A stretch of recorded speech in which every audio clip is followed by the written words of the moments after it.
Para tudo o que você tá fazendo, porque a Polícia Federal achou o caminho do Vorcaro até Lula. Só que o Lula não contava com o fato de que, atingindo Mendonça, acabaria sem querer atingindo Moraes. A lei nos Estados Unidos, ela realmente vale para todos. Não tem essa história, não é porque ele é ministro do STF que ele vai ser julgado de maneira diferente. Isso é muito sério, isso é muito grave. O Moraes sabe disso. O governo brasileiro também sabe disso e por isso eles estão preocupados. Fala pessoal, sejam muito bem-vindos. O meu nome é Bruno, começando mais um giro de notícias. Mas antes eu peço que você se inscreva no canal, deixe o seu like, compartilhe o vídeo e ajude esse conteúdo a chegar a mais pessoas. Bora para o vídeo!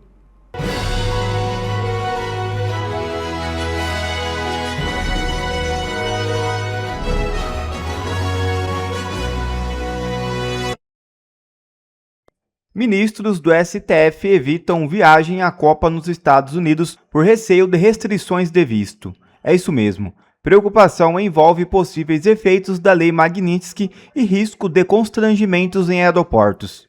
Ministros do Supremo Tribunal Federal estão evitando planejar viagens para acompanhar jogadores na entrada do país ou até mesmo nos estádios, em razão de eventuais efeitos ainda em vigor de sanções relacionadas à Lei Magnitsky. A informação foi divulgada pelo portal Metrópolis. Não há clareza sobre o alcance atual dessas restrições sobre autoridades brasileiras.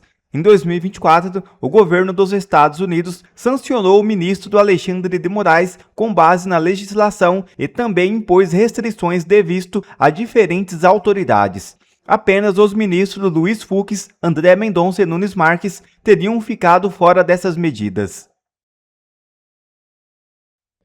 E Planalto recua após reação de Mendonça sobre delegado da PF. Policiais federais cedidos ao judiciário seriam removidos, mas agora permanecerão no STF. É isso mesmo. O Ministério da Justiça e Segurança Pública decidiu manter, ao menos temporariamente, os delegados da Polícia Federal cedidos ao Supremo Tribunal Federal. A decisão foi tomada após reclamações do ministro André Mendonça ao Palácio do Planalto sobre a possibilidade de perder um assessor de seu gabinete.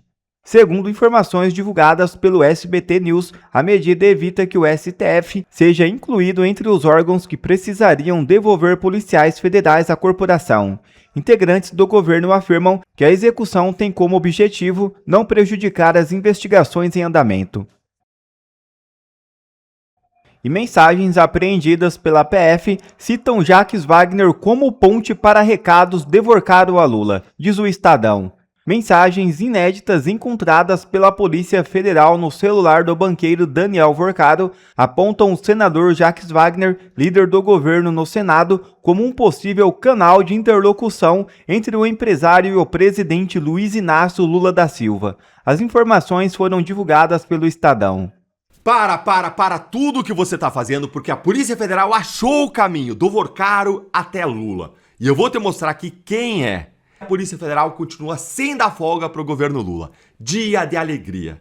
A manchete que estampa a capa do Estadão de hoje é um verdadeiro pesadelo pro Lula. Saíram 3 revelações sobre o Jacques Wagner, uma pior do que a outra, e quando você junta e monta esse quebra-cabeça com essas 3 peças, você vai entender por que o Lula tá perdendo o sono. Eu vou te contar na ordem certa e cada uma puxa a próxima. Vem comigo! Primeira, você lembra do tal do apartamento de 2,5 milhões de reais que o Wagner teria ganho do Vorcaro como propina? Pois a Polícia Federal descobriu que aquilo não tem cara de presente, tem cara sim de propina profissional. Segundo o Estadão revelou, o dinheiro do apartamento percorreu o mesmo caminho que foi usado para pagar propina a outra pessoa, ao ex-presidente do Banco BRB, o PH Costa, que aliás está preso hoje acusado de receber 146 milhões de reais em propina do Vorcaro por meio de imóveis de luxo. É prática, é sistema, a gente veja, é repetido, é padrão. O dinheiro passou por fundos de investimento, foi cair numa empresa de fachada, no nome de um laranja, criada só para isso. E olha o detalhe que entrega o esquema. O mesmo operador, o advogado Daniel Monteiro, aparece nos 2 casos, tanto no caso do ex-presidente do BRB, como no caso Jacques Wagner. Esse Daniel Monteiro, ele também está preso.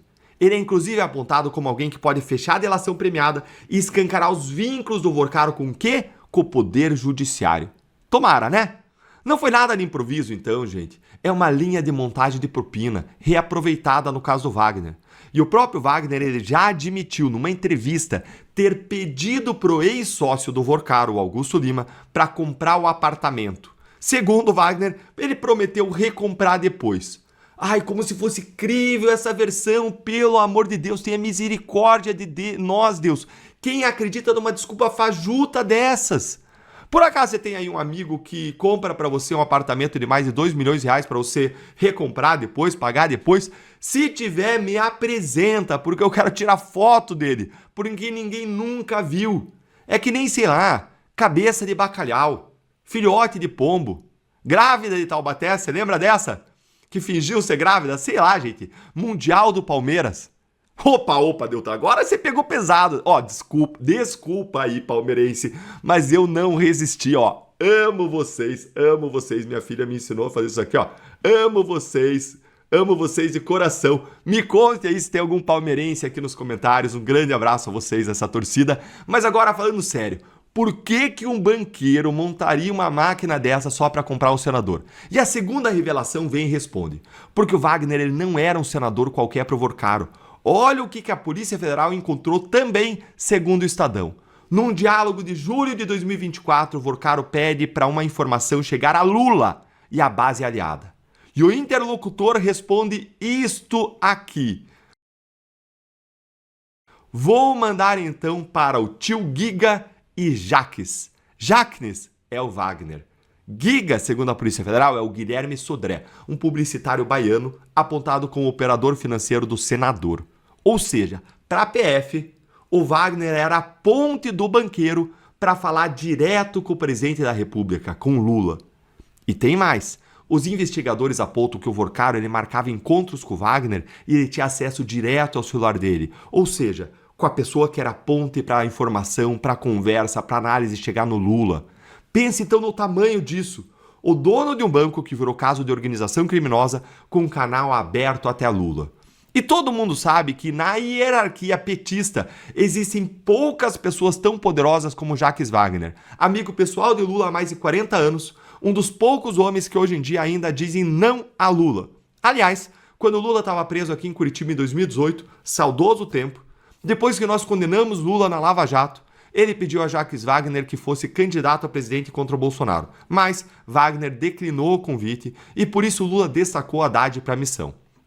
E é aqui que entra a terceira peça, a que explica o desespero do Planalto.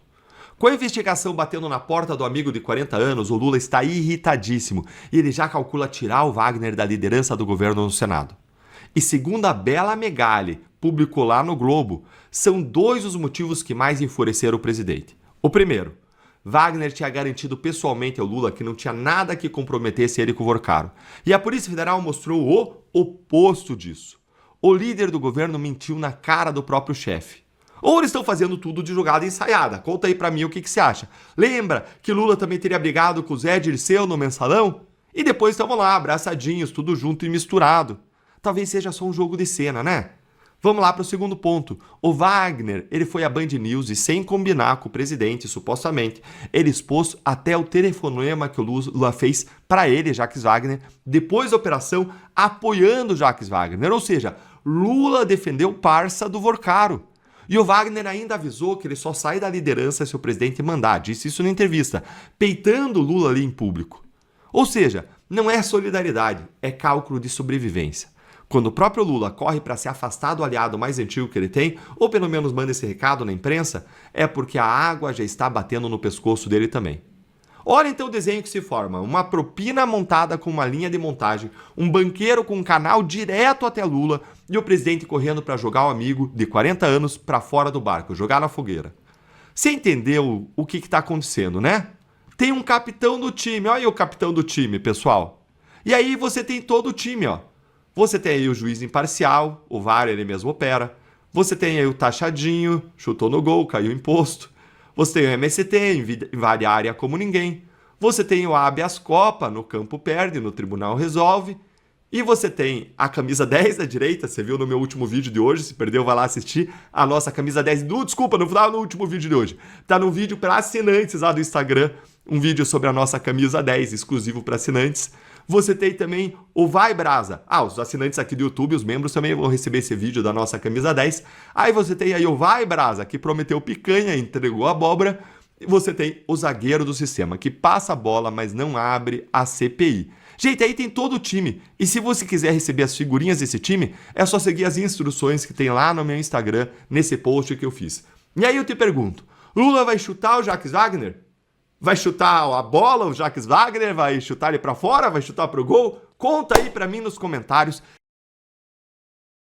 Ontem eu contei para vocês aqui no canal que o Lula deu uma ordem para que todos os delegados da Polícia Federal cedidos a outros órgãos retornassem aos seus postos, sob a justificativa do Lula de que era para concentrar esforços no combate ao crime organizado. Balela! Acredite quem tem 0 neurônios na cabeça. O Lula, ele queria era atingir o gabinete do ministro André Mendonça, que tem dentro dele um delegado que o assessora em 2 investigações essenciais, a do caso Master e a do INSS. Só que o Lula não contava com o fato de que atingindo Mendonça acabaria sem querer atingindo Moraes e teve de voltar atrás na medida. Eu vou te contar essa história toda e te mostrar como é que o feitiço virou contra o feiticeiro. Meus caros, o ponto é que o Mendonça tem dentro do seu gabinete, como eu mencionei, um delegado que é seu braço direito, no caso Master, que investiga e está alcançando o governo Lula, e no INSS, que atinge o filho do Lula, atinge a família do Lula. Claro que isso estava perturbando o Lula e ele então deu essa ordem para arrancar esse delegado de dentro do gabinete do ministro Mendonça. A ideia do Lula era tirar a tração das investigações, tirar a celeridade das investigações, atrasar as investigações para que elas não possam alcançar o Lula ou a sua família ou o seu governo no período eleitoral. O Lula, ele sabe que em alguma hora isso tudo vai chegar nele, mas ele não gostaria ou não quer que isso chegue durante as eleições e atrapalhe a sua tentativa de reeleição. É isso, ele quis atrasar as investigações. Só que ele se esqueceu que buscando os delegados que estão dentro do STF para arrancar o do Mendonça, ele arrancaria o dos outros ministros. O Fux tem delegado, mas sobretudo o Moraes tem delegado da Polícia Federal dentro do seu gabinete. E não é qualquer delegado. O delegado que está dentro do gabinete do Moraes é o Fábio Schor. É o delegado responsável por cuidar dos inquéritos que perseguem toda a direita, aliás, há 7 anos. Portanto, se esse delegado fosse arrancado de lá, o Lula prejudicaria a ele também, porque a perseguição à direita é uma forma do Lula permanecer no poder, a gente sabe muito bem. Portanto, óbvio que vendo o que ele fez, o Lula teve de voltar atrás. Ou seja, ele cancelou o pedido de devolução de delegados da Polícia Federal só do STF. Então, 50 órgãos onde tem delegado da Polícia Federal tiveram de devolver, menos o STF. Ora, se a justificativa era de concentrar forças para combater o crime organizado, o que isso quer dizer? Que o STF não está interessado no combate ao crime organizado? Óbvio que essa justificativa do Lula poupando o STF mostra a incoerência do seu próprio argumento. E mostra mais. Mostra que o Lula está e é completamente submisso ao Moraes. Quem manda mesmo hoje, sempre, é o Moraes, não é o Lula. Então, no momento em que ele chegou no gabinete do Moraes, deve ter tomado ali um esculacho, um safanão e voltou atrás na sua ordem. O STF acaba com isso poupado dessa ordem e o Lula mostra sua completa submissão ao Moraes. O ponto aqui, né, a gente tem aqui uma questão que eu vou trazer para vocês, que é a cereja desse bolo, mas antes eu quero te dizer uma coisa. Você sabe que a gente descobriu aqui no canal que 50% das pessoas que curtem as análises que eu faço ainda não são inscritas? Se inscreve, é de graça, clica aí no botão de inscrito e venha fazer parte da nossa comunidade. Bom, a cereja desse bolo é que o Mendonça, dessa vez, curiosamente, escapou de um ataque do Lula por conta do Moraes. O Moraes acabou sem querer salvando o Mendonça. O Mendonça seguirá com o seu delegado e as investigações não vão ser atrasadas por essa razão. Mas certamente não será o primeiro e nem o único ataque do Lula e do sistema ao Mendonça. O Mendonça escapou dessa, mas precisa ficar esperto. Mendonça, se liga, fica de olho. Eles vão tentar alcançar você, o seu gabinete, as suas investigações e impedir, sobretudo nesse ano eleitoral, que você chegue a conclusões que possam ser indigestas ao governo Lula, ao STF, ao sistema, ao consórcio estatal. Deixa aqui o seu comentário e a gente vai seguir ligado nessa história. Max, te ouvi sobre Martin De Luca e esse posicionamento. Lembrando que a gente não está tratando do quintal do Moraes. A gente não está tratando de desembargadores que ele indicou para TJs Brasil afora. A gente está tratando da justiça americana, Max. Exato, Pitoli. É totalmente diferente. Eu vivi, como a maioria aqui já sabe, eu vivi quase 2 anos recentemente nos Estados Unidos, na Flórida, inclusive, e lá a lei é a lei. A lei vale para todos, Pitoli. Você tem casos de policiais sendo multados por andar na viatura acima da velocidade, porque ele não estava indo para uma operação. Então, outro policial ouviu e deu a multa. Tá? Isso é um caso real. Eu conheci esse caso enquanto eu estive lá. Então, a lei nos Estados Unidos, ela realmente vale para todos. Não tem essa história, não é porque ele é ministro do STF que ele vai ser julgado de maneira diferente. Isso é muito sério, isso é muito grave. O Moraes sabe disso. O governo brasileiro também sabe disso e, por isso, eles estão preocupados. Só para explicar, Pitoli, para a nossa audiência, no detalhe, tá? Qual foi a estratégia que foi utilizada? Como o que o Moraes fez é indefensável, nós temos as provas dos e-mails, das ordens secretas, não sigilosas, ordens secretas que ele enviou para empresas americanas como a Rumble, como a Trump Media Group, da rede social Truth Social, como o próprio Twitter, na época, né, antes de se tornar o X. Nós temos os e-mails, e isso é documentado. O e-mail que sai do gabinete do Alexandre de Moraes para essas empresas, pedindo para que elas não avisassem a ninguém daquela ordem judicial e simplesmente cumprissem a ordem judicial contra uma pessoa que era cidadã americana e outros que eram também residentes nos Estados Unidos e, portanto, estão cobertos pela lei e pela Constituição americana. Então, ele ordena que se cumpra a decisão que ele fez no Brasil, tá, de maneira secretamente, que não se avise às pessoas que estão tendo os seus perfis bloqueados, as suas postagens retiradas. Ele pede para que não avisem que houve uma ordem judicial do ministro Alexandre de Moraes, né, da Suprema Corte Brasileira. Ele pede para que também não se avise para ninguém, ou seja, nem para os governos daquele país. É uma coisa completamente absurda. Ele está querendo que a decisão dele, que ele tomou aqui no Brasil, possa ser aplicada diretamente nos Estados Unidos contra residentes e cidadãos americanos sem o consentimento do judiciário, da justiça americana. Isso fere, gente, além de vários princípios, até tratados internacionais que o Brasil e os Estados Unidos são signatários. Isso é um total absurdo. Então, ele cometeu um crime. Tá? Nesse ponto, não tem como ele se defender disso, e ele sabe disso. Então, o que eles fizeram, Pitoli? A AGU, ela aparece, tá, como, obviamente, uma defesa da União, do Estado brasileiro. A AGU não pode defender uma pessoa. Tá? Então, no pedido de entrada nesse processo, a AGU, ela não diz que está defendendo o Alexandre de Moraes. Isso é muito importante que todo mundo entenda. Até o limite, que se eu não me engano foi na segunda ou na terça-feira, até a data limite que o Alexandre de Moraes tinha para apresentar uma defesa ou para pedir mais tempo para se defender, ele não fez nenhuma nem outra coisa, ele não fez nenhuma das duas coisas. Ele nem apresentou uma defesa e nem pediu mais tempo para se defender até o limite. O que aconteceu foi que no último dia a AGU pediu para entrar no processo, porque ele está apostando tudo, tá? A estratégia é apostar tudo nessa questão da AGU, porque a AGU está pedindo o arquivamento do processo, alegando que, na verdade, quem seria o réu desse processo é o Estado brasileiro, o que é falso, porque em nenhum momento o Alexandre de Moraes está sendo processado pelas decisões que ele tomou no Brasil. Ele pode tomar a decisão que ele quiser no Brasil.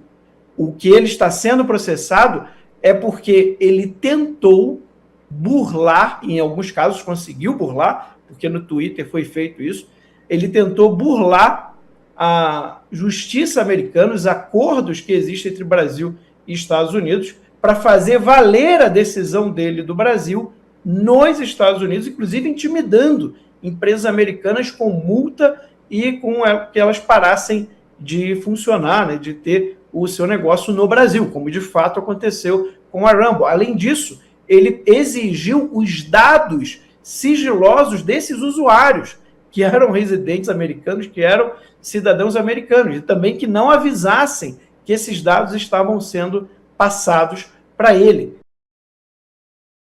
Então, o problema aqui não é a decisão do Alexandre de Moraes, ele pode tomar a decisão que ele quiser, mas ele tentou burlar a maneira, né, com que normal dos acordos que existem entre os dois países, para que a decisão dele fosse aplicada lá, que seria a carta rogatória, emilates, ou seja, tem que passar obrigatoriamente pelo judiciário americano. Você está em outra jurisdição. O Alexandre de Moraes não tem, como ele pensa, né, jurisdição no mundo inteiro. Não existe isso. A jurisdição dele se limita ao Brasil. Então, eles estão tentando um all-in. Eles estão apostando tudo nessa carta de que o Tribunal da Flórida vai aceitar a AGU e, portanto, arquivar o processo. Tá? Então, ele não apresentou a defesa, ele não pediu mais tempo de defesa, esse período já passou, tá? Já acabou esse período, ele não tem mais como pedir.